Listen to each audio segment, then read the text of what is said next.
Hello, everyone. This is Adam Meister, the BitcoinMeister, the Disrupt Meister. Welcome to This Week in Bitcoin. Rare Pepe is super spreading the Bitcoin 2022 conference. Today is October the 29th, 2021. Strong hand, long term thinking. Bitcoin is the next Bitcoin conviction. I'm offended by selling. Oh my, did we have conviction just now? We had a half an hour delay thanks to lovely Jitsi. But we are here. I'm glad to see my elite friends here today. We're going to talk about Miami. We're going to talk about Rare Pepes. I do want to remind everyone, check out the links below if you want to go to the Miami Bitcoin Conference, April 6th to 9th. I will be there. We will talk about it in a second. Adam10 discount code. It's all linked to below. Hello, my elite friends. But we're going to start off talking about the news of the week. And first, I got to say, it is a pleasure to have the legendary Theo Goodman finally in the house after all these freaking years. He is going to start it off by giving us the history of this Rare Pepe thing. But why are we even talking about Rare Pepes? A lot of you are like, well, what the heck's a Rare Pepe? It was the original NFT, basically. It was built on freaking, Counterparty and Bitcoin, like back in the day. And Theo would rant about these freaking Rare Pepes on the World Crypto Network all the time. And half the time I thought he was joking. I was like, what is this? What is this art and Bitcoin and Rare Pepes? And anyway, we're in the news this week was the Metaverse with Facebook. In the news this year has been this Rare Pepes. And people are trying to separate NFTs and Bitcoin. But we got Juan here who's got he's got a site that's going to really connect Bitcoin and NFTs. So give us the history of Rare Pepes. What the heck are they, Theo Goodman? And what do they got to do with Bitcoin? I hope you guys can hear me okay. This is a very, very special broadcast. Rare Pepes is a true store of value because for a lot of reasons. Because value is not just, as you might think, math and scarcity. It's also frogs and happy faces, sad faces, bags of shit, and jumping around and colors and stuff. You know, it sounds really hippie and things, but that's why they have value. Rare Pepes have more value than I think any ICO that was launched during when Rare Pepes existed, for example. So yeah, Rare Pepes are tokens on the Bitcoin network using the Counterparty protocol. They were released in 2016, late 2016 to middle of 2018, and they are all parodies, remixes, and versions of Pepe the Frog. That's the short answer. I hope you could hear me. Yes. Keep it going. You're on fire, baby. Yeah, so basically, but it's definitely not the first. This whole thing about what's the first NFT, that discussion goes on forever. They're definitely not the first. Rare Pepe started actually kind of making fun of Spells of Genesis, which already existed, and no animosity to them. But actually what happened is that Spells of Genesis has a in-game currency called Bit Crystals. This is all on Bitcoin, people. Spells of Genesis started sometime in 2015. It's a blockchain game with collectible cards, kind of like Magic the Gathering, I guess. It has some really cool cards, really good artwork, and yeah, they did some things that were maybe people would be critical of because they had like an in-game currency called Bit Crystals. That was back in the day. That was listed on Polo. People that know what that is, Polonex is a shitcoin exchange. used to be one of the biggest. And yeah, they had a lot of press releases coming out. Like every day almost, it felt like in Telegram you get bombarded with the new Spells of Genesis press release. So, and what happened was, it's kind of like every coin and every project was getting their own card in Spells of Genesis. So you can look back now. There's an Ethereum card. There's a storage card. There's a Doge card in Spells of Genesis, for example.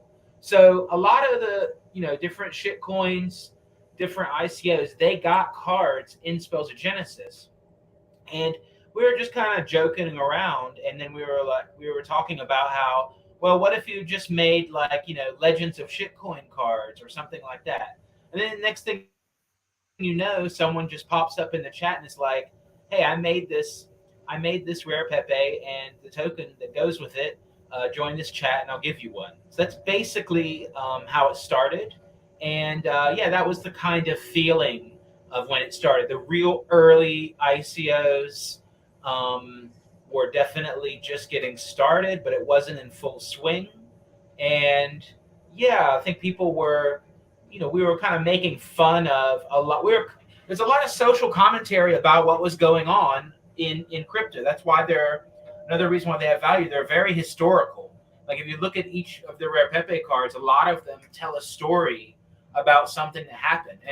And recently I'm having to like retell these stories. Like people don't know. I made a card called Pepe Nation, and it's making fun of Bit Nation, but people don't even know what Bit Nation is, because it's just like a really, really old ICO basically. Or I made Guru Pepe and it has Vinay Gupta on it. People don't even know who the fuck that is. Ethereum people don't even know who the fuck Vinay Gupta is. So I don't even know if people here know who he is. But I know who he is. Yeah, amazing. Yeah.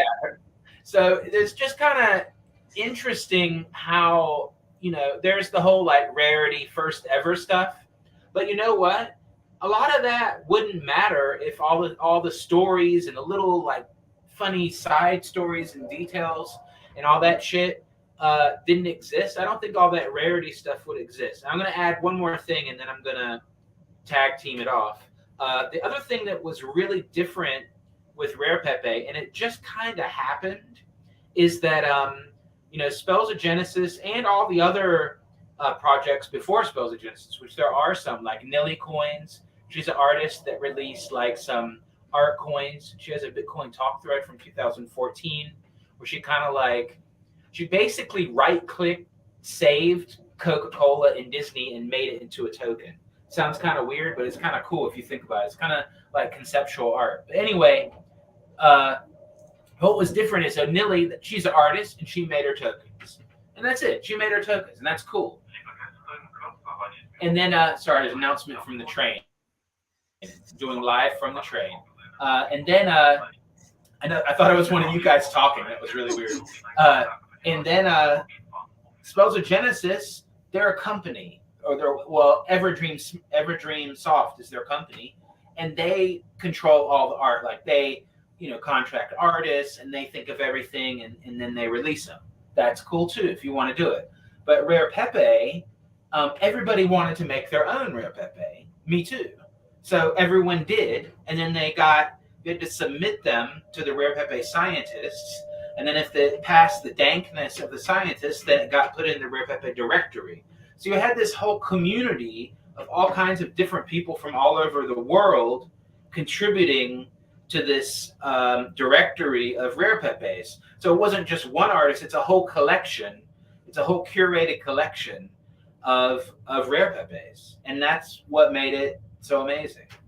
Now, I want to say that Juan Galt he is making it easy for people to see these old Rare Pepes at rarepepeworld.com. That is the site that he is debuting, rarepepeworld.com. And we're going to get to Juan Galt in a second, but I want everyone to just check out rarepepeworld.com because Juan Galt is in freaking motion. He's sticking with Bitcoin, but he's going to the old school, bringing these Rare Pepes back to the mainstream, but they're being brought back to the mainstream anyway through this NFT craze. But I want to stick with Theo here because, as all of you can tell, Theo is an OG like anyone. Okay, I mean, this dude has been around. He's got the foul mouth to prove it. Pound that like button, baby. He's showing you how it was back in the 2013 days. But Theo, I want to ask you. I mean, you're from the South originally too, aren't you, Theo? I think you're from the South. Anyway, that doesn't matter. The point is you're old school. You are as Bitcoin as they freaking get. But there are some people out there, I would call them part of the Bitcoin Inquisition, that strictly believe in a separation of NFT and Bitcoin. What is your take on the separation of NFT and Bitcoin? Clearly there is. Well, it's kind of funny. It's in my opinion, it's kind of like people that don't know how to have fun. There's a hammer, and you could use a hammer to hammer a nail. You could use a hammer to open a bottle of beer or water. You could use a hammer to hit someone on the head and kill them. But we have these tools, and there's many ways to use them. But if you say no, there's only one way to use them. There's only one. Actually, it kind of goes against freedom of transaction, because you're saying no. The only way to use Bitcoin is how I say. Now, if you want to use Bitcoin for Rare Pepes, that's not okay. That's not haram or kosher or whatever, because it doesn't fit the digital gold narrative. Whereas if you're like, okay, well, fuck it, it's kind of crazy. We're doing it fucking on chain, but fuck it, we're doing it. It's fucking live. It works.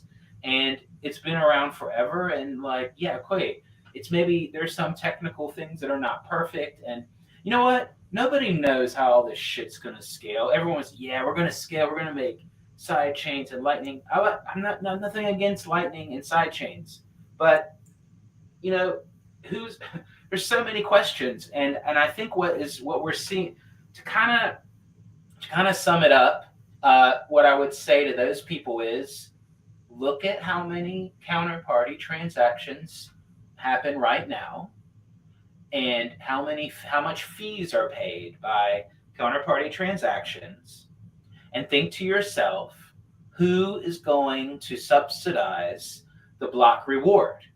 People opening and closing Lightning channels, or Rare Pepe? Right now, Rare Pepe is winning big time. Just saying. I want to say one other thing about the people who are, you can't, the Rare Pepe isn't really Bitcoin or something like that. Rare Pepes they're not cryptocurrency. I mean, it's something different. Yeah, they're not trying. That's the thing that's annoying. Sorry to interrupt, but it just fucking irks me. Rare Pepe is not trying to be Bitcoin. You know what? It's not making a claim that it's sound money, and it doesn't have somebody selling $500 steak dinners to come sit at the Rare Pepe table, So if you want that, you can get that with Bitcoin, but you don't. But Rare Pepe is not trying to be sound money, and that opens the door to the bigger conversation I want to talk about eventually, and we're going to get into this. That NFTs are not money. They're not money. They're not money at all. So it's like. Right. There's other stuff in the metaverse or whatever you want to call it in the digital world that's out there, and it's not. Bitcoin is the ultimate money, and we should be happy about that. And all right, so Juan, what tell your story of Rare Pepe, what you're doing, your take on NFTs, etc. Pound that like button, people. Yeah, pound that like button. Yeah, sure. I mean, so I heard about Rare Pepes, I guess, through the grapevine. I think late 2016, and I felt the FOMO, but not for like the money, but for the coolness and like epicness of it. I felt like, oh my god, this is weird, this is interesting, it's different. I was an artist in my early 20s, and so I had like I had it in me to make something. So I just basically grabbed a bunch of memes and splashed them together and made a Rare Pepe. And then I submitted it to the scientists, and I managed to pass the dank test. And I ended up with one of the Rare Pepes that is in the collection. And, I started collecting and trading my Pepes for other people's Pepes and started building a little collection. Back then it was like $5 a pop type of thing for them. You know, I remember there's one called Pepe Rare that I still think is one of the most beautiful cards. Actually, I'll show it to you right now because this thing is about Rare Pepe is that they're very visual. You want to look at them. So I'm going to do a little screen share here. I hope that's all right. Yeah. And talk about, your site. That's, it's going to. Yeah. Yeah. And so I remember trying to buy this one or considering buying this one and I didn't buy it and I regret not buying it. So this is the website, right? And it's basically a Bitcoin explorer for Rare Pepes. As Theo was talking about, Rare Pepes live on top of Bitcoin, kind of like a side chain. Counterparty is kind of like a side chain. And a second. This is the one that I was trying to that I almost bought but didn't buy, and I regret it to this day. I remember it was like, oh, it's $100, it's too expensive, and that this thing is worth like, look, it's going on sale for 20 Bitcoin right now, which is pretty absurd. But it's a 100 supply. 70 of them have been burned, so there's only 30 units in the market, of which we don't know how many have been lost because private keys have been lost or and so on. And to me, this was the Satoshi Nakamoto. This was the Rare Pepe of Rare Pepes. But just because it's pretty, but really the Rare Pepe of Rare Pepes was this guy over here, Nakamoto card. This was the first Rare Pepe, the one that Mike created and said, hey, come into the group and I'll send you guys some. And this is the one that started it all. And and that's what it is. It's art, it's fun. I think you're right. Nobody's pretending that this is more decentralized than Bitcoin or trying to change Bitcoin or trying to be better than Bitcoin. They're just JPEGs. It's art. And I think one of the most interesting things about this whole NFT thing is that if you're born in the modern digital age, and if you're an artist or artistically inclined, you're most likely not going to be painting with an easel or in a canvas. You're most likely going to be painting with a mouse and a screen. You're going to be using Photoshop. You're going to be using something like that. And if you want to sell your art, like, what are you supposed to do? You're supposed to print it on paper and sell a print? That doesn't make sense. You're going back towards a different medium. You're not. It's like telling somebody that they should telling a musician to paint their music on a wall and sell it as graphical art. Like, you're just changing medium, even though it's not that much of a difference. So I think what NFTs do is they allow artists to actually sell digital art online. They allow them a new way of monetizing art. Now, does it mean that it's gonna have to be? It doesn't mean that the wild speculation on NFTs right now and the many, I think, money grabs that are going on around right now make sense or sustainable. No, I don't think so. But I think every influencer in the world is going to now look at NFTs and be like, well, I could make an NFT, right? And that in the market, a new thing, a new form of a new item, a new thing has been created, and people are going to try to make them, and the art world is going to run with it. And clearly, the art world has already run with it. But the other thing that I wanted to say and emphasize that Theo talked about was that the difference between Rare Pepes and I think every other NFT out there. Let me know if you lost me there. No, you're there. You're there. Okay. You're there. The big difference to me between Rare Pepes and anything else that I've seen in the NFT market right now is that Rare Pepes were user generated content. They were memes. They were expressions of culture. And they also had kind of like that sort of quote unquote immaculate conception, which is that they weren't made to make money. Like, nobody, I think, most people, they weren't thinking about making money. These things weren't worth much, even though a market did develop and an auction sort of market developed as the project matured. But there wasn't an intention to make money, and that actually seems to allow for a certain level of authenticity to come through I don't think you really see in a lot of NFT projects. Like I am basically playing with NFTs right now, and I built a website around NFTs, but I don't really care about most NFTs that I've seen so far. I mostly just care about Rare Pepes. There's another project now happening called the Fake Rares by Skrilla, who's like a pretty prolific Pepe artist and an artist in general. And those have some of that magic, that sort of user generated content. It's the same structure as Rare Peppers, but a new collection of just general memes. And I think they have that because it's user generated. So you don't have this algorithmic, corporate, sanitized sort of generative art kind of thing that has it's got some cool aspects to it, as we've seen in many of the other NFTs, but it's also kind of rigid. It doesn't have the richness of expression that a meme has, and that's also something that Doge has. Doge has that kind of memetics that I think a lot of NFTs are missing. But we're going to see the full range of artist expression with NFTs. There's no stopping it. So I mean, I'm just excited to be part of it, and I think it's interesting. And I don't think Bitcoiners should be upset about it. I haven't really gotten any pushback from Bitcoiners about it at all. Actually, the only person that's ever given me pushback about it was a Monero guy. He's like, "Oh, so you're a shitcoiner now?" It's a friend of mine, and so I actually haven't gotten any pushback from Bitcoiners. Mostly, they're just confused and bewildered. They're like, "What the hell are you talking about?" Right? I mean, as far as scaling goes, I think I think there's definitely there's going to be ongoing questions about scaling. But like during the scaling war, everybody was like, "Oh, fees are going to be really high." And look, we're at $60,000, and you can send a Pepe for 2 Satoshis per byte, and nobody cares. So maybe we were wrong about scaling.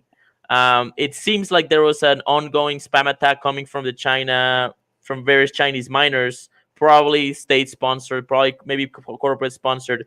And when the Chinese kicked off the miners, suddenly fees went to zero. So funny how that works. But I think that there's also NFTs happening in the liquid sidechain, and I don't think it's definitely possible to move Rare Pepes to a sidechain if we wanted to. It's also Counterparty is actually fairly advanced in many ways. It supports SegWit.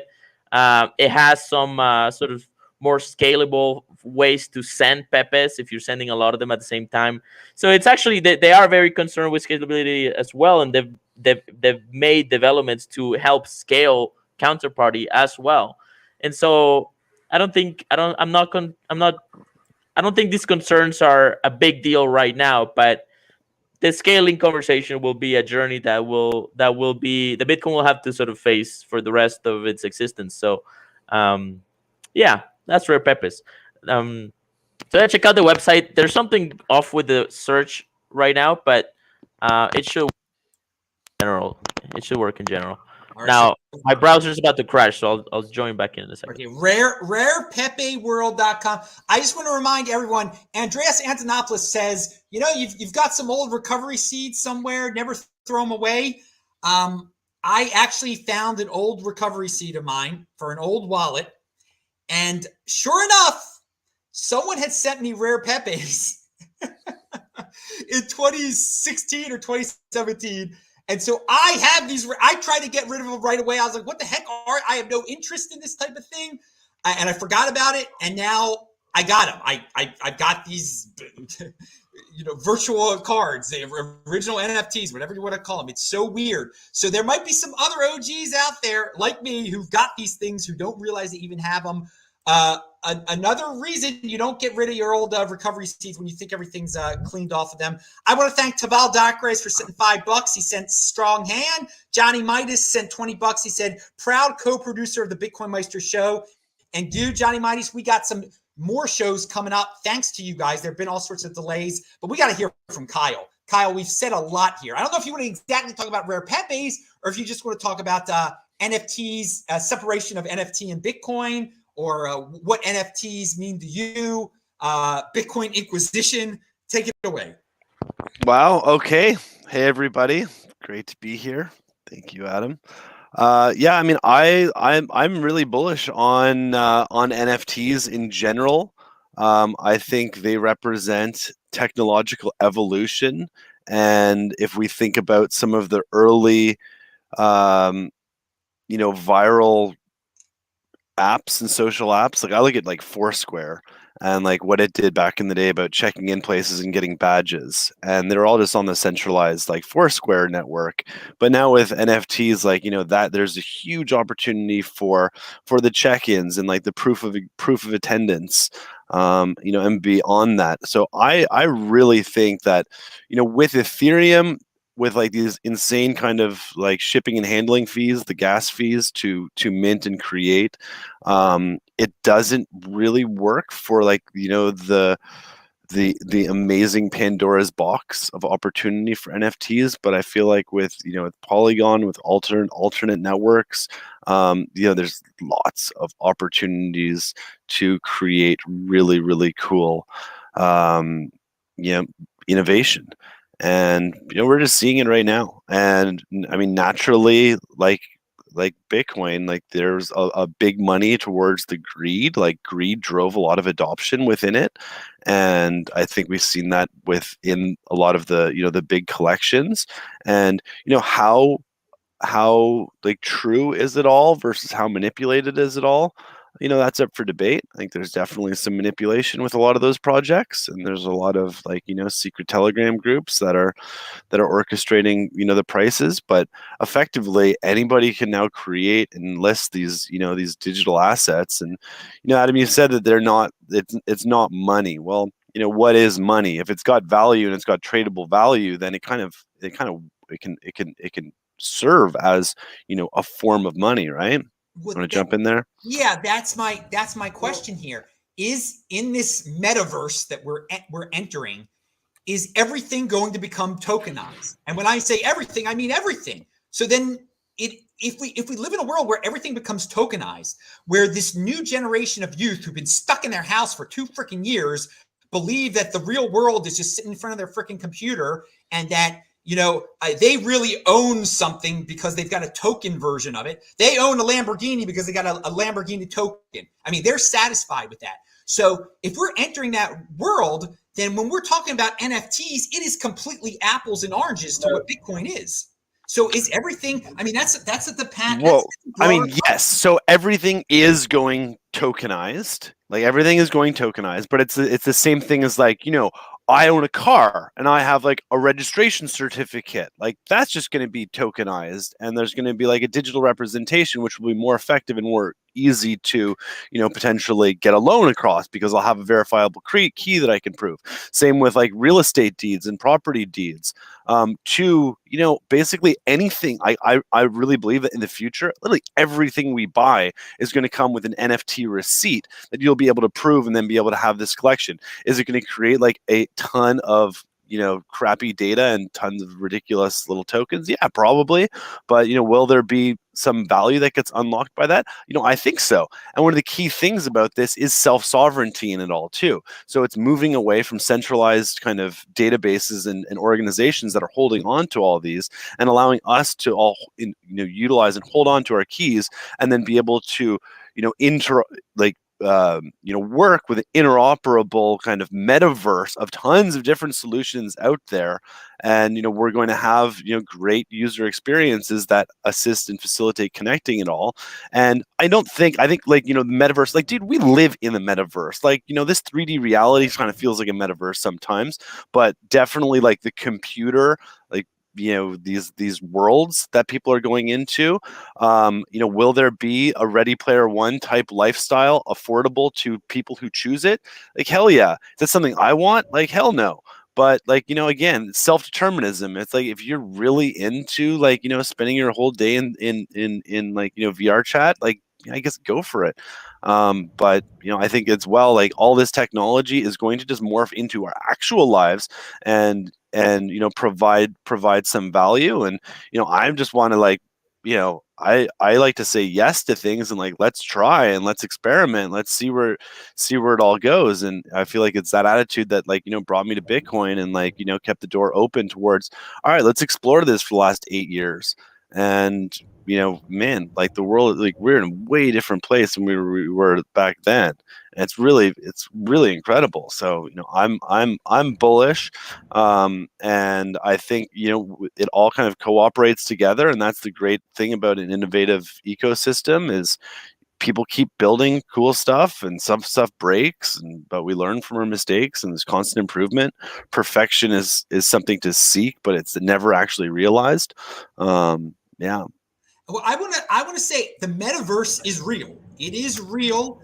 I think Facebook's pivot into the metaverse. Some people are saying they're trying to just go away from all the controversy. BS. They know where the money freaking is. No one cares about the whistleblower. I mean, that's all mainstream media nonsense. That was all crap. That was all crap to encourage more censorship. Yeah, exactly. They are getting into something early here. And what I'm saying is you're not forced to live in the metaverse. Thank God. Thank God. Like people were forced to give up their lives in the real world. It was horrible. I love the real world. I like that there's an option to go into this pretend world. It is a pretend world. It is growing and growing. Some people love it, but it's beyond Bitcoin in a way. Like in this fake little world, you could use Bitcoin as money, but then there's all these things there. And so it's like, I just want to make it clear to Bitcoiners. It's like, it's a whole nother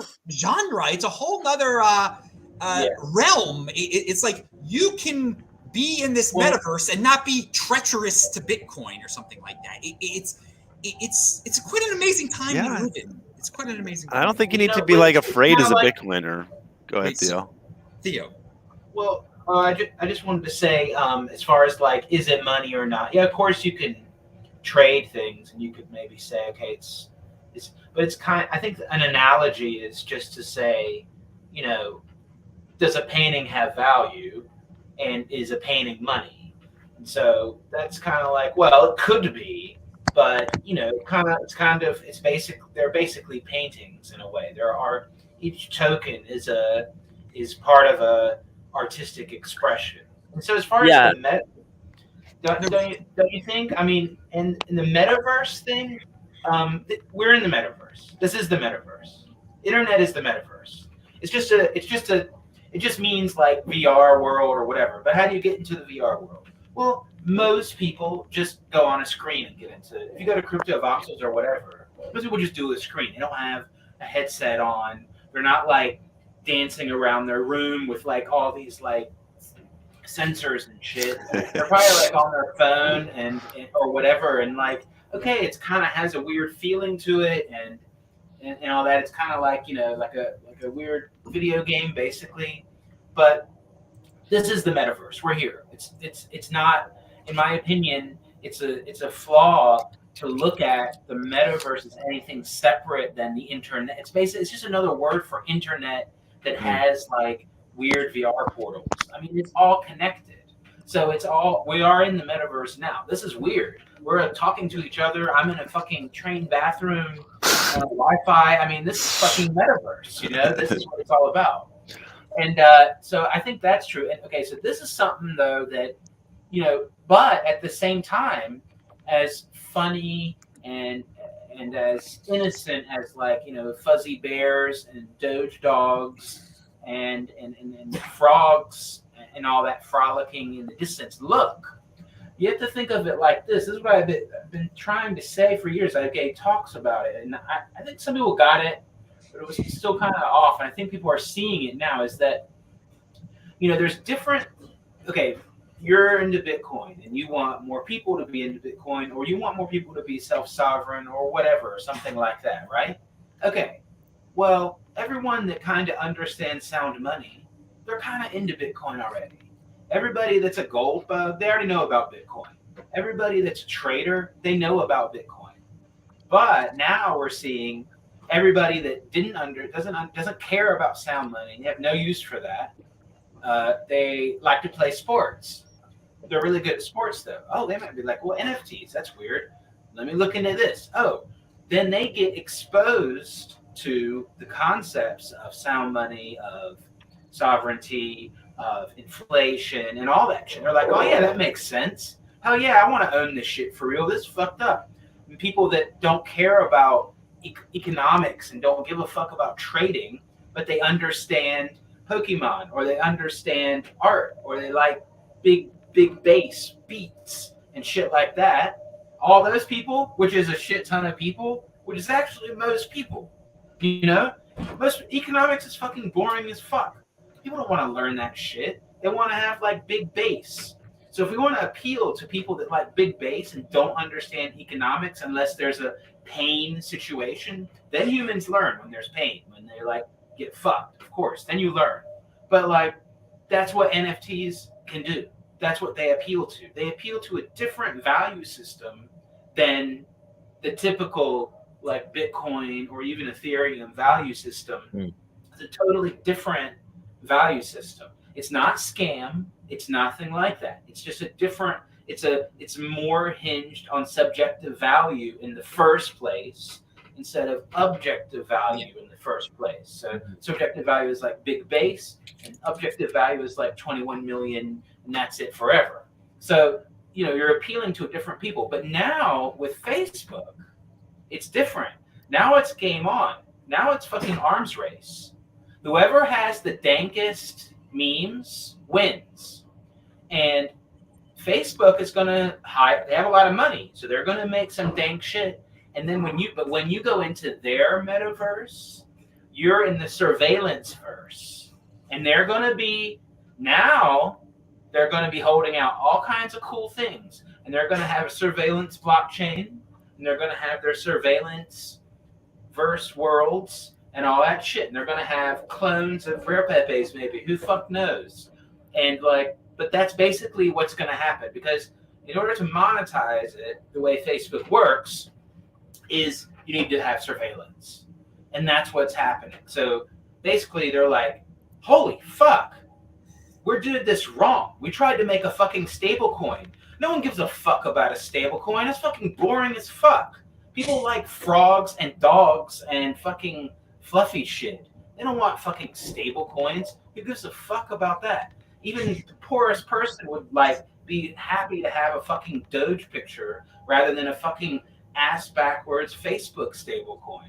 So I don't know. That's just what I think is going on. The objectivity versus the objective value versus subjective value. I mean, you're going deep there. I like that a lot. I like the simple. What I was going to ask the panel was, are NFTs going to bring people into a Bitcoin? And Theo basically said yes. Bring them in. I mean, they wouldn't have found out about Bitcoin otherwise. So there's a positive also. He also mentions, Facebook, it's game on, and he's absolutely right. NFTs, remember this new line of mine. I believe NFTs are a redistribution of cultural influence. They are a tool for the redistribution of cultural influence. There are people all over on the right side of the aisle who could use NFTs to redistribute cultural influence. Right now, this is a whole new ball game here. So of course, these big corporations are going to want to keep their cultural influence. They're going to jump into this thing like they are now. Juan, you've got. I want to. I've got some thoughts for sure. Go ahead. You've got some thoughts for sure, but a real quick yes or no from Theo. A real quick yes or no on this question. I want to know is everything going to be tokenized? Are we entering a realm where everything? Oh yeah, well that we knew that when the ICO started. So. As soon as dental coin ICO happened, we knew everything was going to be. All right, so Juan, take it away. You got a lot to say. Yeah. So I mean, really fascinating the idea that this is a redistribution of cultural influence. It's almost like it's a new form of virality, right? Like you can try and censor a meme as much as you like, and social media has changed the algorithms and tuned down the virality magic that was there in the previous years in order to keep control over narratives. But they're going to have a harder time when there's money at stake. You can censor something a lot, but if it's worth $500,000 and it was sold on the blockchain, then people are going to go wonder what the hell it is, right? Now, just because something has a lot of value doesn't mean that it's currency or money. I mean, I think that was kind of touched on, and I have to say a couple things about that. You're just looking at the basic sort of Aristotelian analysis of what money is, right? It's like durable, portable, divisible. That's really interesting, right? Like the blockchain, quote unquote, really secure decentralized blockchains. Like there's 3 of them, maybe, right? It lets you have durable tokens on top of it, right? Like Pepes are durable in that sense. They are portable. You can send them from here to China in the same velocity as a normal Bitcoin transaction. They can be divisible. So it's weird. They have some of the characteristics, but they don't intrinsic value I don't believe in. And they also don't have the same they're basically by fiat. Like NFTs are in a sense by fiat, and that's not to this NFTs, but they are, an artist issues them, authors them, and then has full control over the supply. The supply is completely centralized by design. No matter how many you choose, even if it's a one of one NFT, which is, I think, a fairly stable model, or like more, as we did with the original Rare Pepes, right? Sometimes it's 100, 300, 1,000, 10,000, right? But the artist has all the supply, and now they have to distribute it. So it's a much more proof of stake in that sense, kind of oligarchical distribution, and that's one of the main reasons they are terrible money. They're not money at all. And then last, I think they're also non-fungible by definition, literally non-fungible tokens. Money has to be fungible to be money. And so they're not money, but that doesn't mean they don't have value. And just because something has value doesn't mean it's money. Can it be traded? Yes, of course. Can it be exchanged for other things? Yes, of course. So yeah, that's just, I had to get that out there. But all right. Very good. Again, I think this whole conversation is, I want everyone to, one takeaway to get from this conversation is that it's different. It's not Bitcoin. It doesn't compete with Bitcoin. It's just, we're entering a real interesting time here, a real interesting time period. Kyle, do you have anything to say about what we've been yapping about? Is Doge money? And Bitcoin's money, right? Bitcoin's money. So Doge is money too. Doge is competing with Bitcoin, yes. So I'm not a fan of altcoins. I think that's different. But what Doge and the Shiba stuff shows, there's different though. Shiba's different than Doge. It's on Ethereum. You're right. It is. They're. But what these meme coins show is what Theo was talking about beforehand. That the 80%ers out there, they don't care about the basics. They don't care about they don't care about inflation. They think it's great. They want fun stuff, and there's a place for that in this world. People. I'm not into that at all. I think Bitcoin is the money of the world. But this memes, you can have meme money also. Clearly, you can have meme money. The market has Robinhood didn't make as much money this quarter because Dogecoin was not as popular. They're a publicly traded freaking company that relies on a freaking meme altcoin. That's where we've gotten to in this world. So I believe that that's gambling, and I don't recommend people gamble and whatnot. But so memes are what the youth crave. Memes can be part intertwined with money, but memes can be just intertwined with the metaverse and have nothing to do with money either, but can have some sort of value. And memes are part of the whole cultural influence paradigm. So you were going to speak of Dogecoin and this dog stuff that's going on. Yeah, well, I like Dogecoin. I like giving away Dogecoin as well. Like, I think it's a great kind of gift coin and an introductory coin because it has a lower kind of seriousness. Like Bitcoin, like, dude, I bet if you roll on someone new, like, it can be probably a little bit intense. Like dealing with the Bitcoin, like, from someone who's like so deep and in love, like, and like, really like crazy about it. Like, it's great. But the Doge is really simple. It's like not scary at all. And it's like, and buy like making a transaction like through self-custody wallets and introducing them to the way it works, it's like, okay, I get it. And then, oh yeah, this is Doge. This is just like, it's fun. It's not that serious. But Bitcoin, like, Bitcoin, this is the training wheels for how Bitcoin works. That's all I really want to say about that. I like Doge. I think it's fun.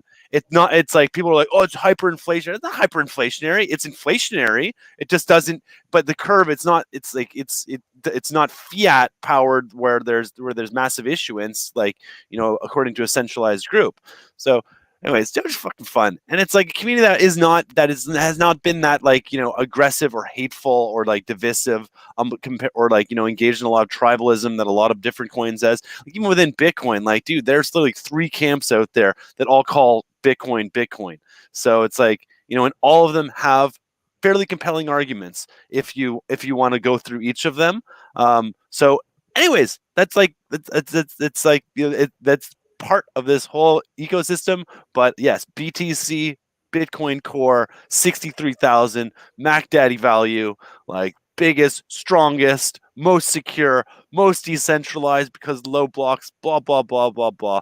It's awesome. Everybody get Bitcoin, get in there. And if you want to if you want to gamble a little bit and like you want to try and like, because there are like, huge gains that are happening. People are creating these tokens and it's giving access to some of this. And some of these are total just bullshit projects out there, but a lot of them are actually good projects. And by creating tokens, it creates you a new vehicle to raise capital in a model that is different from before. The venture capital model of like going and trying to like, sell your business towards these big interests who then take like controlling stakes in it. And they might really care, but really at the end of the day, they're just trying to drive profits versus being able to go to a community that's really down with a project and down with an idea and like crowdfund from the entire world with very low barriers to entry.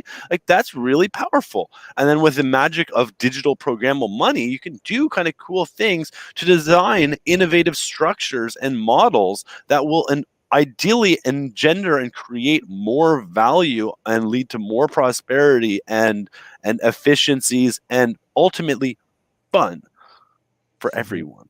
All right. And again, you mentioned a lot right there. There's a difference between altcoins, NFTs, and ICOs. There's all sorts of different things that were involved right there. Absolutely. And hey, and NFTs too. It's like we talked about voting forever with crypto. It's like that was one of the holy grails of blockchain was the voting. It's like, dude, NFTs, we can do voting too with NFTs like pretty easily. Like, and we can do them with tokens too. So it's just different forms and different factors. But the key thing is this is more impressions and more shots to try and build a new earth and make these existing centralized toxic organizations and systems obsolete. And we don't fight those systems any longer. We build these new ones that make the existing ones obsolete, and we go forward and we create this new earth. Okay, and that's why I said compete, don't complain out there, and don't destroy. There are these hardcore Bitcoiners that think NFTs should be destroyed. And then just ignore them. If you don't like the metaverse, live in the real world. It's real. It's good real luck easy. with that.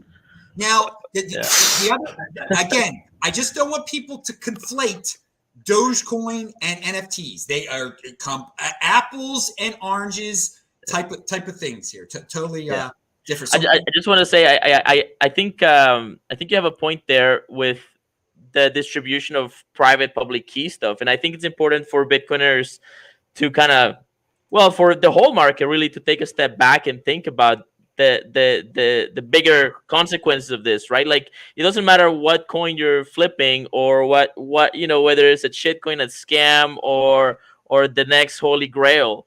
The bottom line is people that are using actually sovereign wallets, right? They are getting private public key cryptography, right? They're getting private keys in their hands. And this is a big deal because it means like through that infrastructure and through that learning curve, we can build a society that is authenticated from the source of the individual, end-to-end encrypted. We can create end-to-end encrypted communication channels. It's literally a new civilization, an internet civilization, using the most powerful cryptography in the game. And there's never in history been a kind of distribution of cryptography like this. These were the tools of kings before this decade, and now they're in the hands of the people, and that's a big deal. It doesn't matter what coin you have, right? Like you can have Bitcoin as a way to escape inflation and the collapse of the dollar that is coming, and it's near, like it is upon us, right? But there's more than that, right? We're gonna have to build a society that can resist a lot of the sort of soft power attacks and fourth generational crap that's coming at us today. That's only going to continue. And I think this cryptography stuff is actually a big piece of that, right? So I think, yeah, I mean, I think you're right about the Doge. You know, it's not threatening. You can give somebody a Doge, and they don't get tense about it. I've given a lot of people Bitcoin. I've taught a lot of people how to set up Bitcoin wallets. They get nervous. They're anxious. It's like a very serious thing for them, right? Because they realize it has value, right? You give them a Doge, they're like, oh, that's it, cool, right? It's a good way to learn, and children learn with toys, and people learn with playful things that are low risk and low. And a couple of years ago, it was like really fun to give people 10,000 Doge. Like, here, it's like it's nothing. Here's 10,000. Oh, I'm getting 10,000. And then, dude, you get 3 years later, like, oh, dude, I still have that. Like, yeah. You know, you made a big difference. Like, oh, wow, right? That's the same thing that happened with Bitcoin over the years too. So, you know, and that's great. And I think as well, even with this whole NFT and like, you know, and altcoins, there's still a pressure of the centralized services to keep people away from truly understanding the keys. So like Coinbase, with them launching NFTs, like they want to still hold on. Like you talked about Robinhood and Doge, like Robinhood is not Doge. Like Robinhood is just a futures market. No key custody. And it was like really, in my opinion, it's like the antithesis of Doge, because it's all like the only reason you buy a Doge on Robinhood is to make money. It's it. That's it. It's like there's nothing else other than trying to make money on it. Well, and the irony of the whole GameStop saga with Robinhood is just like it's Robinhood only in name, you know, it seems, right? Like once the people were actually like winning the game, they cut the cord, right?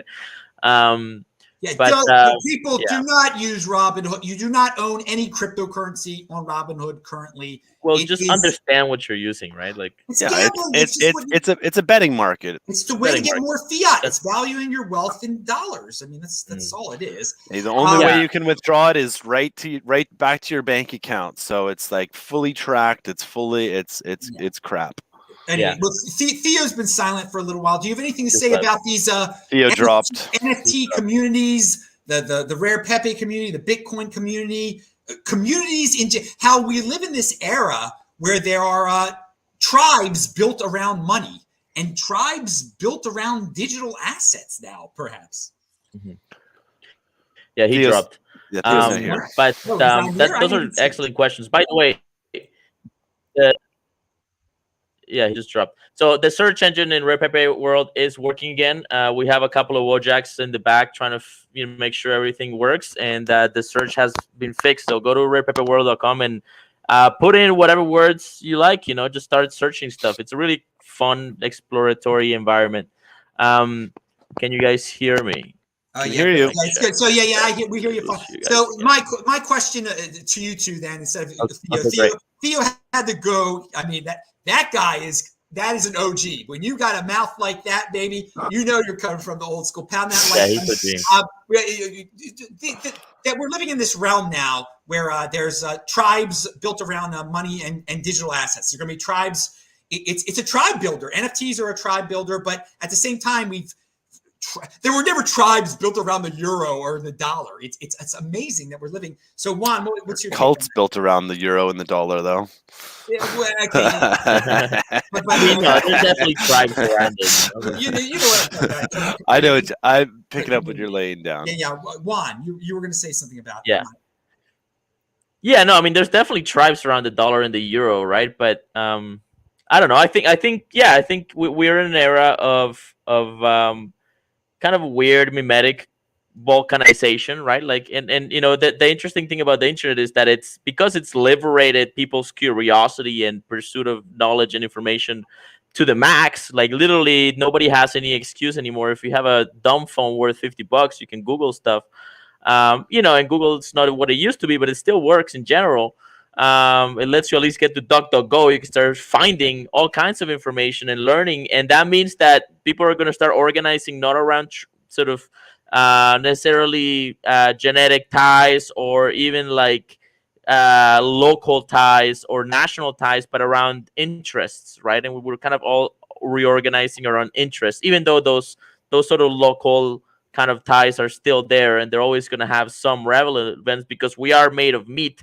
No matter how metaverse you want to get, we are made of flesh and bone, and so I think, yeah, I mean, it's very curious. I think that's actually too one of the most interesting things about the NFTs is that influencers and artists can now, they can issue, grab a piece of art, make a on 100 of 100 issuance of an NFT, put it on the market, people buy it, and now those people that have it can cryptographically sign and prove that they have the token, and that proof can be used as a kind of ticket to access private experience environments, like a Telegram group, like a private Telegram group, like a VIP section, like at a an conference. event, like a conference. That's right, and that this stuff is being tested and used right now, right? Is that what Miami Crypto's doing? Are they playing with that technology? Yeah, we're gonna be rolling all sorts of NFT experience throughout the whole thing, trying a bunch of new angles. But before we get to that, did you guys see the movie Free World with that Ryan Reynolds guy? No. It was a really big one, and I highly encourage just watch the trailer of it because it's a look. It's a metaverse. It's a game. It's a matrix, but in it, it's like people wear glasses and then they see everything around them. So it talks about like the augmented reality, like the full augmented reality world that we can have once we have NFTs, like fully integrated, is like going to be very, very powerful. It's like we think about the way that we use the Google and like use our phone tied with location, but like ultimately like the glasses as well should be able to showcase things. So I feel like that was a good kind of signaler to where we're going. And like I know that like with Doge Disco, like the NFT game that we made and launched a couple months ago, like we put NFTs into augmented reality in a geospatial fashion. We're actually gonna be launching a project around that. We're gonna have it like Juan, the decentralized dance parties. Hell Obviously. yeah! So we're hosting a DDP on November 11/11, Miami. Oh, nice. Right. And we're going to talk about all sorts of Miami stuff in a second. I want to read a tweet out there that, again, I just want to remind everyone, Bitcoin is money, but we are entering quite a crazy digital realm here. Twitter is implementing NFTs. Coinbase is building an NFT marketplace. Facebook is all in on Metaverse. GameStop is building an NFT marketplace. Nike working on NFT verification of shoes. Warner Brothers looking to release music NFTs, and this guy says he's bullish. Okay, well, I just gotta say this: the metaverse is freaking real, and there is opportunity out there, and opportunity is good for society. Bring the poor people who don't have jobs right now, get a job in the metaverse. I mean, and work from home. I mean, there's all sorts of insanity that is being launched upon us through this digitalization of everything that, again, goes beyond Bitcoin. Bitcoin perfectly digitized money. And so now we're seeing experiments with like culture being digitized and people living in a freaking digital world, which I don't recommend living there 100% of the time. So, I mean, that's why I'm really, and Facebook is one of the most powerful companies in the history of mankind. And they've renamed themselves after the metaverse, Meta. I mean, this is big. This is really big stuff. So this could be a beyond Bitcoin show right now. This is quite. We're talking beyond Bitcoin. We're talking this week in Bitcoin, and we're also talking super spreading the Bitcoin Miami conference. Miami is a city of freedom. Okay, it is. Juan and I were hanging out at the Bitcoin 2021 conference. I don't know where Kyle was then. I mean, we he was around. He was wearing a Dogecoin banana suit and had a speaker on 2 wheels. Wait. He wasn't at the Bitcoin 2021. Yeah. Anyway, dude, he was giving cops Doge. I was giving out stickers Doge stickers to everyone in a banana suit with a super high powered speaker, having light up dance parties all over. It's a real shame we didn't connect. Wait, Kyle, you amazing you didn't see him or hear him. You were at the super spreader event where we all. Yeah, of course. He was super spreading Dogecoin. I didn't see dude, man, we could have met. Yeah, there are so many people. It's there was like 10,000. I know. There were a few. There were a few others. was- By the yeah. way, these two Canadians here. We got a Canadian in the chat. That's right. We got a Canadian in the chat right now who knows all about Rare Pepes. And Juan right. has met this Canadian before, Which and one's I good? met him before. Richie Rich is in the house. We just want to give a shout out to Richie. You know who Richie Rich is, Juan? You remember him from Tone's conference? I mean, he probably goes by his real name. I don't know Richie's real name. I forgot Richie's real name. You were hanging. My memory is not great, but I'm sure if I see we him, were hanging out with it. We were hanging out with him in the hotel. Well, he was in your hotel room or something like that. nice. Like, Wow. I don't know. Well, you know the party was good when you can't remember it, right? So Richie Rich was hanging, man. He's a real dude, and he Not knows Richie rare. Rich. He's a rare. But I want to go back to there's going to be Kyle's going to talk about. I mean, Miami is such a great place for Bitcoin and cryptocurrency. There's even another conference in November that's not Bitcoin Magazine's conference. I want to focus on Bitcoin Magazine's conference because they're the ones who are paying for the show and everything. They're great. So use the discount code Adam10. It's linked to below. Also, buy your ticket through the link below. But Juan, are you going? And it's like April 6th to 9th. I already have my Airbnb bought in Miami. Nice. Miami is freaking awesome. Juan, your thoughts on Miami, on Bitcoin 2022? Well, let me tell you a story of Bitcoin 2021 just to entice you to consider coming to Bitcoin 2022. So right at the end, this is actually, I think, my favorite moment of Bitcoin 2021. Right at the end, I was hanging out in the art gallery that they had there. They had a bunch of art, and some of the Pepe people were actually there and stuff. Skrilla was there, and Joe Looney. And Johnny Dollar was there too. A bunch of awesome Bitcoin crypto artists, and so we're hanging out and we're walking, making our way out as the firemen are trying to shoo us away, right? And I think I had like a beer in my hand, and like Johnny Dollar had like a mushroom cap out of his hat, like a feather, and then Dogecoin man Kyle Kemper, of course, had his full banana suit and wheeled speaker, right? And and so we're walking out, and we just sort of basically set up shop on the corner right outside of the right at the exit of the conference, and there's like 8 to 10 cop cars and 30 cops, right? Just all around, right? It's completely packed, and we're just hanging out, we're just talking, right? And just drinking beer, and somebody pulls out a joint, and right there's a vape going around, and we're just basically continuing the party there. And all of a sudden, I mean, I'm the Spanish, and I'm I've seen some shit, right? And I started to get a little bit nervous. I'm like, I don't like being surrounded by these many cops, right? Like, this isn't, so I kind of like keep it to myself. And then suddenly spider senses tingle again. And I'm like, hey, Kyle, this is way too many cops around here. Can we just go somewhere else? Let's just take this party elsewhere. And he kind of like ignores me. He's like, don't worry about it, right? Keep partying, keep drinking, kind of like mention it again to Kyle. And he's like, listen, and he just puts his hand on my shoulder and he says, listen, they are here to protect us. We're safe. They're here to protect us. And I look around and fuck, he's right. The cops were literally there to guard the Bitcoiners that were smoking weed and drinking beer outside on the streets, talking about whatever the hell we were talking about, a crypto art in Bitcoin.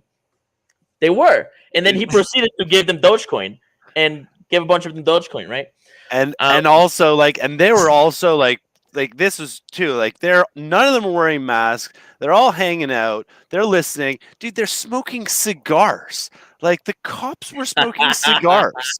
That was so rad. They were so cool. And they were really interested as well, in everything. So they had lots of questions. And this is part of it. It's like, you need, this technology is not just for the weirdos. It's for everybody. So it's important to extend and introduce and showcase them. Yeah, give them Doge, but also talk about Bitcoin and be like, this is a great introduction. Understand wallets. Understand the importance of having your own wallet in this. And then somebody got arrested.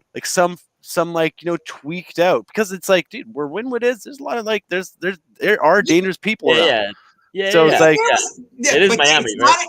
It's not at Wynwood this coming year. It's going to be at Miami Beach. Yeah, Wynwood, I walked through a kind of sketchy area. By the way, the sketchy area was better than Baltimore still. Just pound that like button if you want to make comparisons. For those of you who are freaked out by Wynwood, it's dude, Wynwood's incredible. Wynwood is amazing. amazing. Yeah. And like, and that conference and that event was great.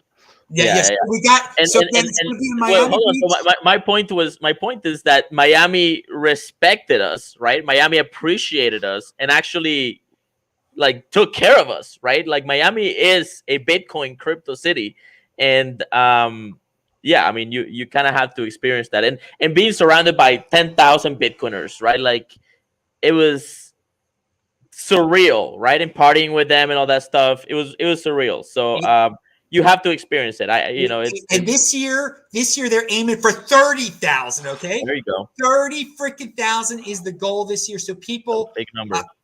I guess we'll all be there again. You get to hang with these dudes that you see, the best freaking guests in the space that are on This Week in Bitcoin with me. They're going to be there. Juan, you remember we were just standing there. We were running into all sorts of people. Denver Bitcoin, we ran into all these good Al's and Cross. Just by standing there, you're running into all these people. And the coolest thing is that you realize that all of us that you meet, the guys that are on my show at least, we are the same people on the internet that we are in. Yeah, literally. There's no filter. There's no difference. This is Juan. This is me. I didn't get to meet Kyle, but I assume it's the same. It's the same thing. It's not the same thing. Sorry, Adam. You're different. You're different. I'm a different person. Well, we're all different. We're all unique in our own special ways. We are a unique beast on this show. Be a unique beast. And like a true unique beast doesn't try to destroy things again, because I will get some, who knows, I'll probably get some feedback on the show. Why were you talking about NFTs? They're not Bitcoin. I mean, come on. It's yes, they are not Bitcoin. They are not Bitcoin at all. They are not money. Something different. It's the metaverse, dude. The metaverse is real. I got to admit, this metaverse thing is real. All right, so not to confuse people. This is something else that I wrote an article about. Yeah. No, go. Yeah. So I wrote an article recently about kind of like this dilemma of how to, the title I think is like toxicity, the toxicity versus scam dilemma, right? And one of my points there, I think I made the point in there. If I didn't, is that there has been progress in the crypto scene, right? Like the first generation of altcoins was like, oh, we're better than Bitcoin because we got faster blocks and this and that, which in reality is bullshit. It doesn't matter how fast your blocks are. It matters how hard it is to double spend or reorg your blockchain. That's really what matters. And then the next generation was ICOs, right? And then turns out that ICOs, like the percentage of successful companies from ICOs is so tiny. I don't even have an example to give you. And then now, but they're not trying to, the ICOs weren't trying to pretend to be better than Bitcoin in general. They were more like, oh, we're going to create new companies that are trying to change the world and save the world and all this sort of magic sci-fi shit, right? And then the next generation, now we're down to DeFi and NFTs, right? And DeFi is like, oh, basically hard to regulate gambling, right? Like they pretend to be decentralized finance, even though most of them are centralized and have admin keys and stuff. But it's basically kind of like decentralized gambling. A lot of them are like honest Ponzi's. They're like, yeah, you lock your coins, more people come in, you get it. You're flipping money, right? It's literally honest Ponzi's. And then Dogecoins are just NFTs are just JPEGs that you're tokenizing, right? So the narrative, the justification, the marketing it's coming a lot closer to reality, I think, to some degree, even though I think a lot of these technologies and ideals are good and are achievable.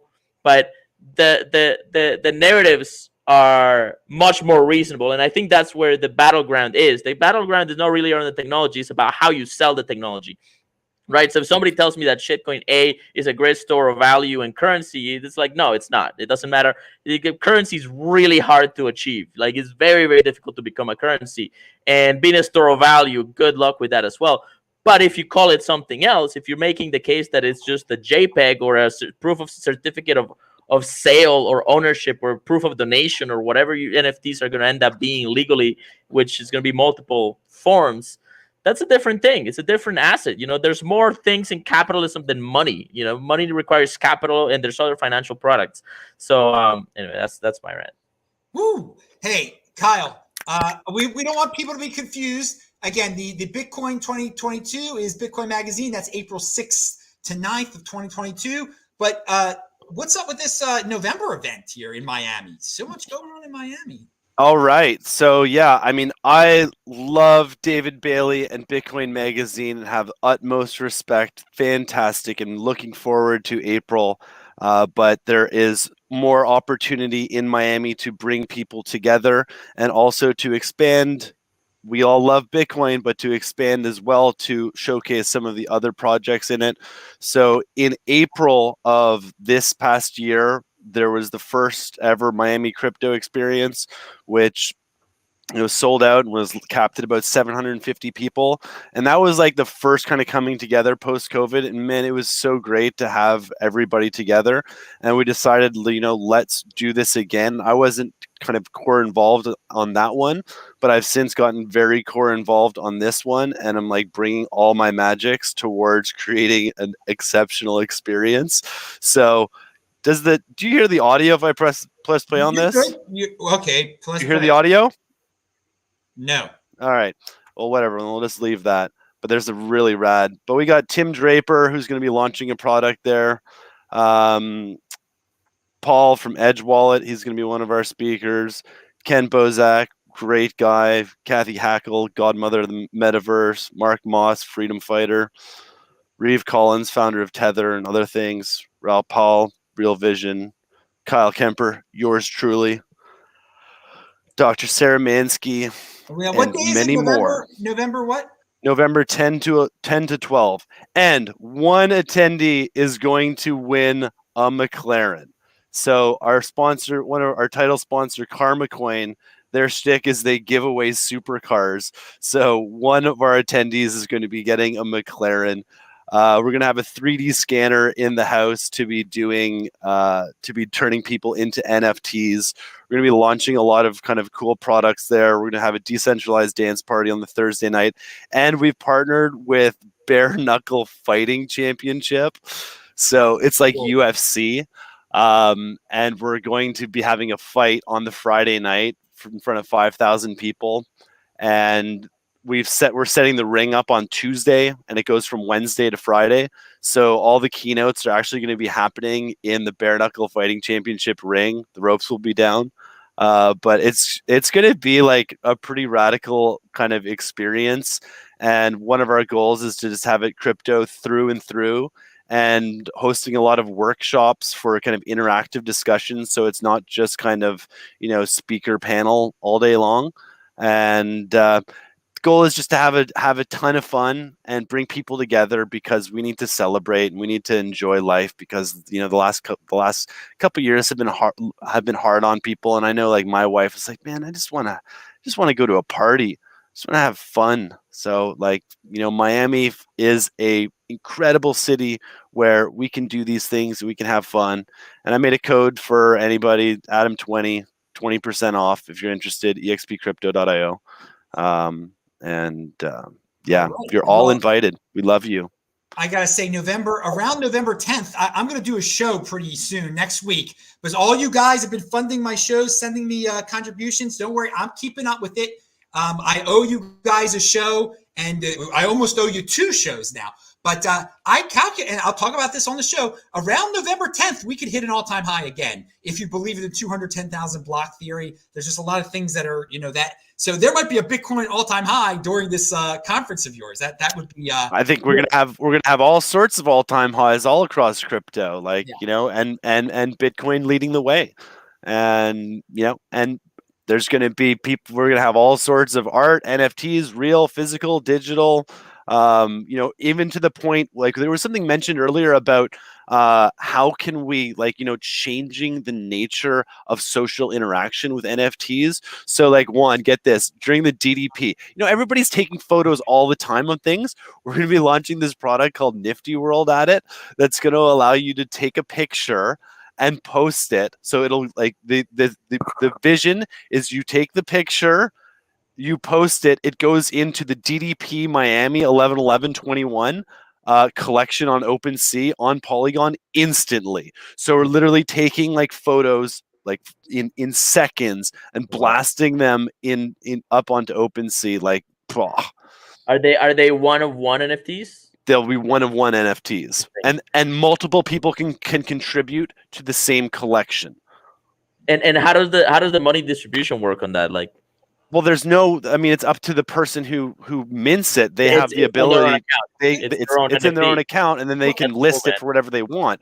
And the nice thing about the Polygon listings is they cost nothing to sell. You want to sell an Ethereum NFT, dude? It's $200 Well, I just mean, to list it. but that's a very interesting, and this is for another show, but because Ethereum is so expensive, doesn't it make the Ethereum NFTs sort of like elite and more super elite, dude, and more prone to be traded by very wealthy people and, attain more value? I mean, if something is going to be scarce, there should be some. Well, there's definitely a luxury product if you're running on top of Ethereum. Like it's $100 just to issue an NFT on OpenSea, and then it's a 5% slice for the platform for you to move it. I mean, with Bitcoin, and you can issue it for like fucking $5, right, and move it for like 50 cents. And I'm not saying you should do it, but you can and you should. Fucking right now the blocks are empty, right? And anyway. But that's interesting. And DDP is a beautiful thing. Like if you've ever been to a decentralized dance party, man, if you haven't, you have to check it out. If you can make Miami, you should go to that, because imagine this. There's a bunch of people wearing banana suits and all kinds of colorful, weird neon, wardrobes, and they have a bunch of different speakers, and there's an antenna somewhere that's beaming out music, right, with this sort of like wonderful playlist of danceable music, and then you're just kind of following the herd around the streets dancing, and the music is everywhere. It's some of the funnest thing I've ever experienced. In fact, the creator of Dogecoin, I remember in Vancouver, he attended attended a DDP, and it was the first time he'd been to a DDP, and there was a moment where he was just kind of like stunned, like looking at this crowd of like 200-300 people dancing, and I was like, "What's up, man? How's it feel to be in a DDP?" He's like, he looked at me. He was like, "I feel like I had no idea what it was to have fun or something like I had no idea. I didn't really know what fun was." This is basically what he said, to paraphrase. I don't remember exactly, right? And that's the creator of Dogecoin, right? So it's a good experience. It's a something transformative experience. That was really like at that conference. That's when like we activated Ken Bozak and like turned him into the machine that he is today. He's the machine. All right, I want to say something about NFTs and artists that was kind of alluded to that I think is kind of cool. Usually in the real world, when artists he makes his art. It gets sold. That's it. He sold his art. He doesn't make money anymore. He dies, whatever. Now, the cool thing about these programmable NFTs is like the artists get a cut if they want to, they get a cut every time it's sold in the future. And I think that's really taking art to a whole new level of putting it in a whole new financial paradigm right there. That these poor artists, quote unquote poor artists, if they sold it for $1,000, but then one day it sells for $1 million and it's programmed in there, they're going to get, a 5% cut for every time it's sold. That's freaking awesome. That really gives some wealth to, and again, NFTs are way more than art, but that is a cool aspect of NFT art that I've been meaning to bring up for quite some time. And that can be utilized for all sorts of different things too. That could be like, if the NFT is a house, there could be like, land transfer tax associated to it if you wanted. And this was something that like within the art industry and the media and the content industry, like artist resale rights have been something that have been championed by a lot of people, and they've been wanting that because of this exact issue. It's like, they're trading and then the artists get left behind. But there wasn't really any way to kind of really quantify it and solve it. But now it's solved. Like now we've like, well, through there's digitization. a lot of potential, right? Like a lot of Pepes, for example, are being flipped. They get bought up in Bitcoin. They get migrated, or they get escrowed into Ethereum and reminted on OpenSea and then sold. And then who's getting those fees, right? Like I'm definitely not getting passive income from the Pepes sold on OpenSea. I've sold a couple there myself because I had to go through all the, right. So like the artist, the OpenSea sort of commission to artists is not perfect, but it does provide a much more transparent way to deal with it, right? Like no longer is it sort of buried in legalese, right?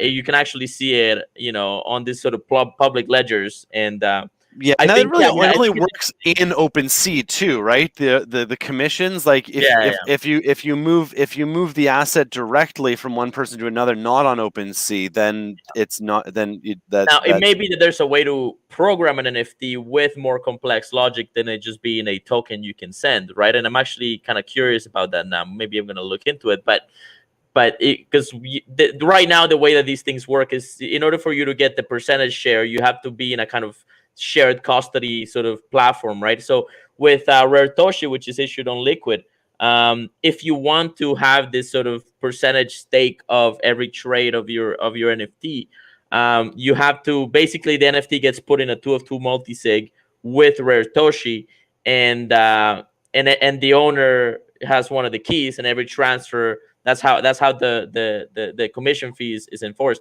But I mean, I think it is a really exciting sort of area to develop, and yeah, artists should be proportionally paid, right? I mean, how many horror stories have we heard of, like artists making a penny of the dollar of their music, as the sort of main house distribution sort of corporations take most of it, just to sheer bureaucracy and administration, right? Like, I don't know, that's what I hear. Yeah, it's a way of getting more of a cut for the artist, and having it, be very enforceable. I mean, totally like no way around it. If it's programmed in there, and that is the cool aspect of the freaking digital world, digital age, the golden age we're entering. Okay, we're at the end of the show, and I just you guys are great. We had that delay beforehand because of all the Jitsi, so you stuck around. But the one final topic, and then we can promote anything. I just want to bring this up about the mainstream world and how people do just see headlines and just eat up these talking points so much. And Twitter, everybody loves Jack Dorsey. His company it puts out the lamest freaking talking points for the mainstream. And people just, and you look at, and it's linked to below what I'm about to talk about. US Bitcoin miners doubled their power consumption in 4 months. And so everybody in the thread is like, oh my God, they're killing the environment, whatever the environment is. I mean, totally ignoring that the reason US Bitcoin miners doubled their power consumption in 4 months, it sounds so horrible, they doubled their power, is because it's not going on in China anymore. The freaking opportunity is in the United States. The jobs, the money, it's all coming here, okay? So you could worry about this abstract killing of the environment or whatever you want to make up, whatever. I mean, and everyone is into it. But the reality on the ground is these businesses are not in China anymore. They're not controlled, by this fascist government or semi-controlled. There's not the worry that the fascist government is going to come in at any time and shut it down. They are in America. They are providing jobs. They are providing opportunities here. The innovation is here. It's in definite private individual hands. It's not the United States government that's mining. It's private companies that have opened up here. So this is such a positive. And in the Bitcoin community, we've been raving for the last month about how all these mines are opening up, and there's mining in Texas, and how happy we are. And just, you see these headlines that are clearly just supposed to be clickbait, spreading FUD, and the 80%ers buy into it. And they won't end up with Bitcoin. They will end up staying poor. US Bitcoin miners doubled their power consumption in 4 months. I think that is awesome and great, but you're supposed to think that is horrible. So I don't know if you guys have any thoughts on that. Yeah, you're supposed to be a low energy digital, basically a digital slave of this old low energy vision they're trying to create. They don't want us to go beyond the stars. They don't want us to expand. They want us to shrink and be contained, right? And that's some low energy share right there. I think that's nonsense. Also, and that's why free energy is such a threat too. Yeah, they don't want competition, right? They want to control the energy, right?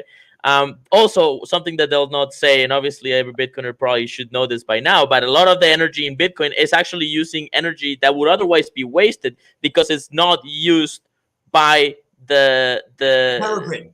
The power grid, because the power grid doesn't have a battery to store energy in. Batteries are really expensive. We're just finally starting to make efficient batteries, and so energy that's not used is wasted, right? So what's Bitcoin doing? They're using the wasted energy.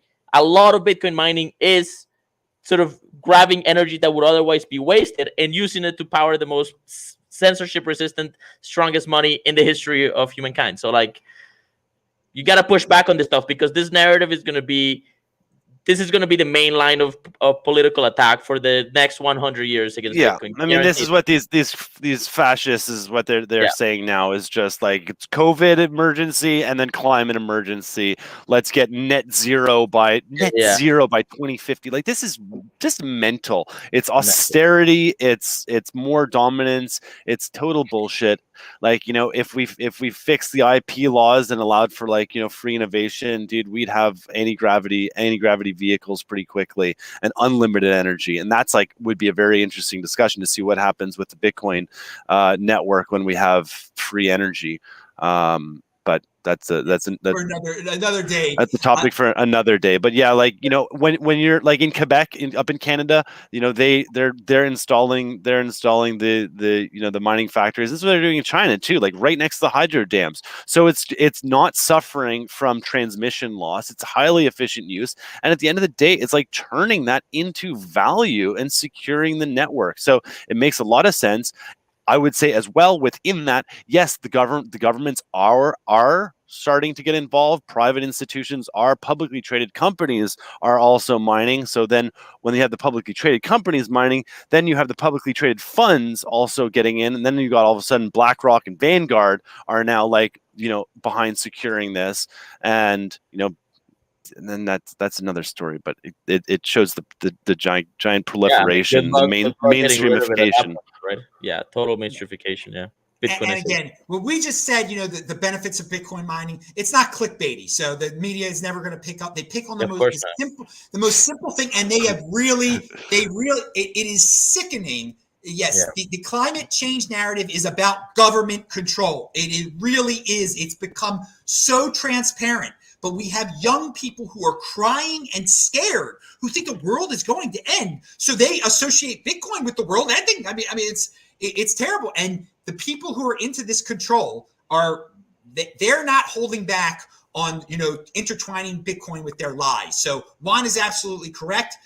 Completely fight back again. When you hear crap like this, bring it up, just like I brought it up on this show, just to say how nonsensical it is. We have to have progress in this world. Progress brings wealth. You know, cutting down on energy is just, you're getting stuck in a hole. You're becoming a tree. You're becoming a slave, and you're becoming dependent. And so let's remember, just the whole killing the environment. It's an abstraction that is there to scare you. It is not real at all. It is not. It is the progress is improving the world. Progress is improving your life. Progress is making you wealthy. Progress is what's giving you these little phones in your hands that let you, you know, figure out anything. I mean, magic wands. I mean, 20 years ago it was unimaginable. That is progress, and I am not here to vilify progress. It seems like a lot of people are, though, and they've got their weird takes, and they've been brainwashed to do it. They really think the world's going to end. Okay. Now, one thing. Now, the warning and the hope to everybody, and the warning to these centralized, like, you know, cabal, crazy psychopaths. You operate on a pyramid. You appear at the very top and have full transparency and seek full transparency over the masses. Blockchain technology, cryptocurrency technology turns the pyramid upside down.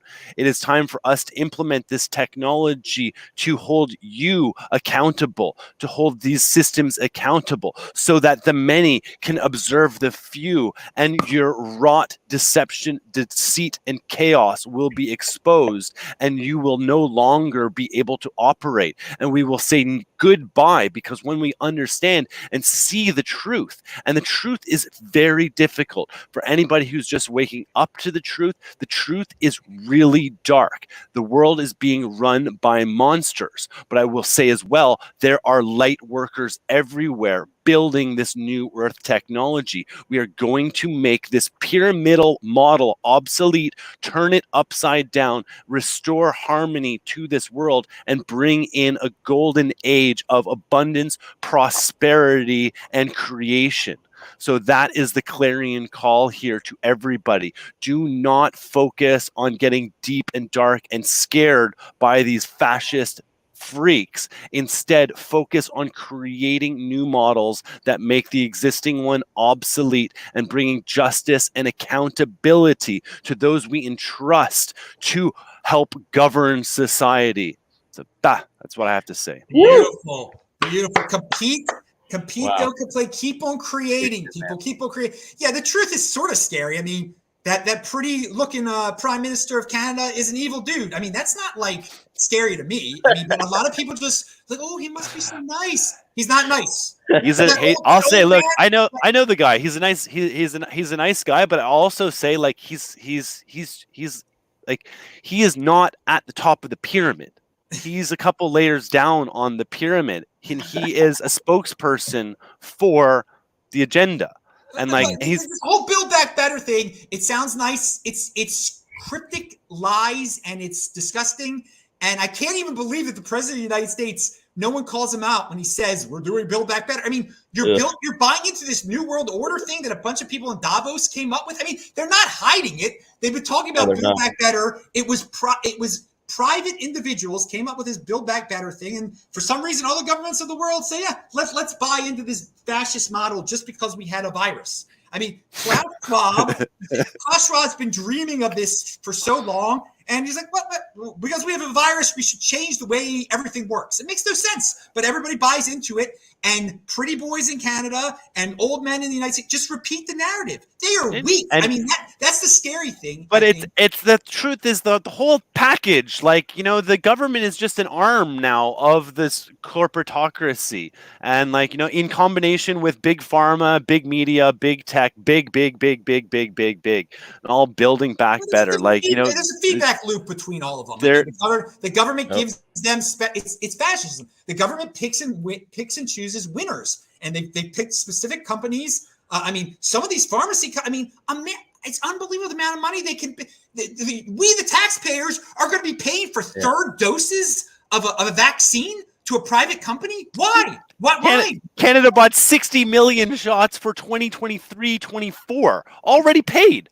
Like already paid. This is wealth transfer. This is the robbing of the countries, of the people. This is just taking all our money and printing money to further devalue and moving it into the hands of the corporatocracy. And then it filters through the public markets into the Vanguards, into the BlackRocks, into like the investors, into the teachers unions, into the pensions funds. Like, so they are incentivized to keep this bullshit narrative going. And it's all based on fear, and it's also black magic too, is what is going on. When they tell you, this is how spells work, they have to tell you everything out in plain. That's why he wrote that friggin' book, the COVID-19, the Great Reset, where he clearly outlaid it. It's all been lined up. Super Bowl last year, Shakira and Jennifer Lopez halftime show. Gigantic spell. Kids in cages. Rewatch it. It's disgusting. And that was right before they locked down the whole world and put all the kids in cages. Let them have their fiat. Let them have their paper money. They want to give all the money to the corporate elites. Let them have it. Buy Bitcoin and just take a step out of that scam and get some land and get some solar power and get ready for the collapse, because shit's gonna hit the fan hard at the speed that things are going. And look for the next Bitcoin too. Get out of the way. And look for the next Bitcoin, because, and I'll say this about Bitcoin, if you think for a second that if you had unlimited money capacity and you saw Bitcoin, what would you do? If you had unlimited money capacity and you saw Bitcoin and you had dark, you're going to buy it. You're going to be buying it sustainably so that you own controlling positions in it, and then you can move the markets and wreck the markets as they see fit. No next Bitcoin. There's nothing with better distribution in the market. There's no the best distribution, and it's probably uninventable. You can't do it again. So this is the chance. This is the chance to grab yourself a piece of something that's sovereign. That's all right, dudes. We're gonna leave it at that. We all gotta go. Redistribution of cultural influence. Remember that. Redistribution of cultural influence. It will right now. It is all centralized. Everything that Kyle was talking about it boils down to centralization and people's reliance on centralization. open your minds to true decentralization. It goes beyond Bitcoin into the NFT stuff too, because that's the redistribution of cultural influence. But obviously, having your wealth and money completely you decentralized, that's the ultimate right there, and that is Bitcoin. Shabbat shalom, everybody. I'm Adam Meister, the BitcoinMeister, Disrupt Meister. Subscribe to the channel. Follow all three of these guys. They are linked to below. Go to Juan's site. It is linked to below. What is it again? Say the URL. That'll be the fun. RarePepeWorld.com. It's just a place where you can look at dudes, funny frogs. Go for it. If everything goes right next week, there will be at least 2 shows. So everyone, again, have a great weekend. Oh, there's Halloween for you people who celebrate that. Again, I don't. Shabbat Shalom is what I freaking celebrate. So pound